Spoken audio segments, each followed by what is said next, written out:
Hello, my name is Matthew Pfeiffer with MattPfeifferCoaching.com. Welcome to my YouTube channel. On this channel, I make videos about toxic, narcissistically abusive relationships. And if you have a question that you want me to answer on this YouTube channel, make sure you send it to Just Ask Matt at MattPfeifferCoaching.com. Again, that is Just Ask Matt at MattPfeifferCoaching.com. Just keep the email 2 to 3 paragraphs max. You're very direct and to the point of what your question actually is. I do get a lot of emails and I do create a lot of content for other platforms, so I do need to keep it somewhat concise so I can read it to the audience. And if it's too long, if it's too lengthy, if I don't understand what you're asking, unfortunately, I will not be able to get to it. Also, make sure you hit the subscribe notification, you hit the bell notification so you're notified each and every time I upload a new video. I upload videos on this channel 5 days a week, Monday through Friday. So with that being said, let's get into this next email. So this email reads, "Hey Matt, so my question is regarding my relationship with my narcissistic mother. I've been staying with her for some time and fell into this emotional caretaker role. This is very common. Quite often we talk often about narcissistic men, but we also have to understand that narcissism knows no gender, knows no class or anything like that. So we have to understand that just the same way that there are narcissistic men, there are also narcissistic mothers, and they also have major impacts on people's lives. So let's continue with this email. I've endured much emotional blackmail and constant guilting, and this is very common when we're talking about a narcissistic parent, not just mothers, but narcissistic parents, is the guilt. I do think that it tends to lean a little bit towards mothers with the guilting, right? And I'll do another video about narcissistic fathers, but narcissistic mothers do a lot of guilt tripping, right? And let's continue with this email. And her acting like she's going to die all the time. That is something that is very common with narcissistic parents, especially after they get to a certain age and they use that as a form of guilt, acting like they're going to die. A lot of you who are listening who are saying, yes, this is my experience, they might say it in certain ways like, I'm getting up there in age, I'm not going to be here for very much longer. They might do things like they might faint when they're not getting their way. They might have fake bouts, or anytime that you are setting a boundary and they go silent. And what happens? It causes that fear of abandonment to shoot through the roof. Right? Because after all, this is your mother, and those are probably the lines and the things that people have said to you all along as you were growing up. And let's continue with this email. This has caused so much panic and anxiety. Remember what we just said, right? That fight or flight, and that panic, that fear of abandonment starts to go through the roof, right? When your mother starts to act like she's going to die, like she's getting sick. I've heard and I've dealt with people, I've worked with people who they have faked illnesses like as extreme as cancer, all to try to regain control. This has caused so much panic and anxiety as she's getting older while I'm not moving forward. Notice what's happening here.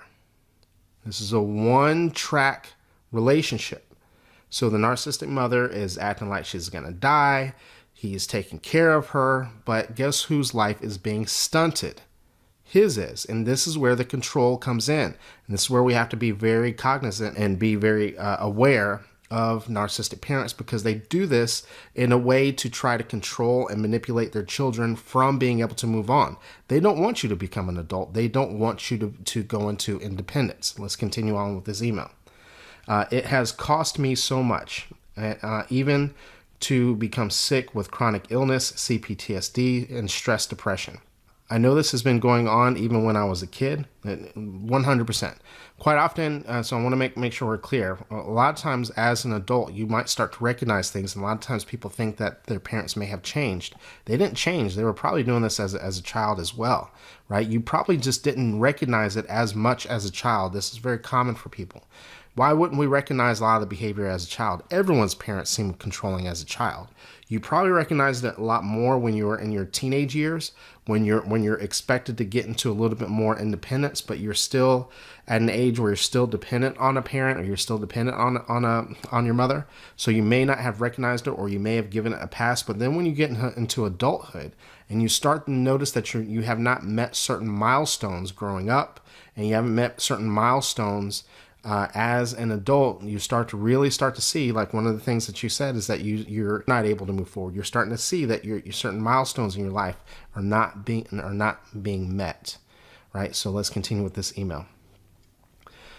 I know this has been going on even when I was a kid. The manipulation, the grooming, and I have not had a relationship in forever because I get too anxious, right? And what is that anxiety about? You know, right? Subconsciously, and you mentioned a lot of the conditioning, you know that for you to have a relationship, you know that that's going to require independence, right? A lot of these panic attacks and these anxiety attacks are about the conditioning that you have to care for your mother, right? So you know that you getting into a relationship, even if you know this subconsciously, you know that it's gonna create some sort of havoc. It's gonna create some sort of chaos, right? So this is where a lot of the anxiety for you to be able to move on to live your life. You know that you're gonna have to disappoint your mom. You know this is going to create some sort of conflict, right, with the person who has groomed you to this point. Let's continue on with this email. This has filled me with so much anger and resentment. This is also very common for people who suffer at the hands of a narcissism period, right? But in this situation, we're talking about a narcissistic mother. That you start to realize that you are missing out on life. There are things out there that you want to do. One of the things that you mentioned is that you want to be in a relationship, right? And so when we are being held back from achieving the things that we our true authentic nature, right? This is what happens. It leads to resentment, right? So let's continue with this email. This has filled me with so much anger and resentment and much sadness. My question: how to break the trauma bond with something like this and see through the mental fog and get to know who I really am, and not be a walking trauma response anymore. Thank you. And so this is a great question. A lot of people don't like it and don't like this very first step. You got to get out, right? You have to get out. The reason why I say this, right, is because you hear so often, myself and other clinicians, other coaches, other people who are in the healing realm will say things like, you can't heal in the same place that you got sick. How are you supposed to understand who you really are when you have someone who is oppressing and dominating you to a point where they are? Think about this. I want you to think about this for a second.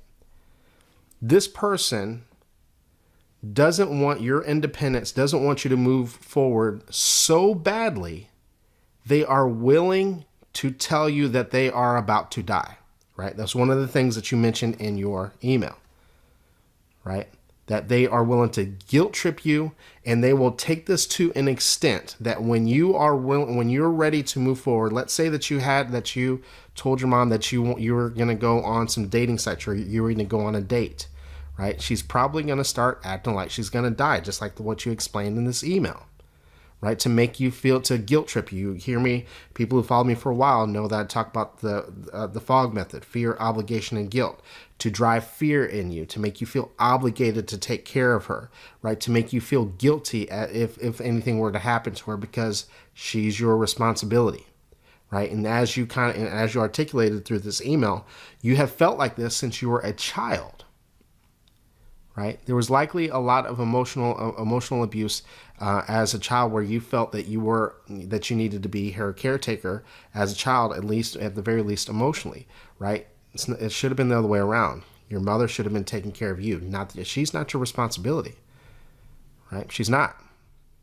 And so to heal this trauma bond, right, you have got to get out. Even once you're out, one of the things that you mentioned is the panic attack and things like that, right? Because right now you don't even know what all of your symptoms actually are. You don't even know what your triggers are. You have to leave, right? Then you start to experience the withdrawals, the triggers, and more likely than not, a lot of these other CPTSD symptoms.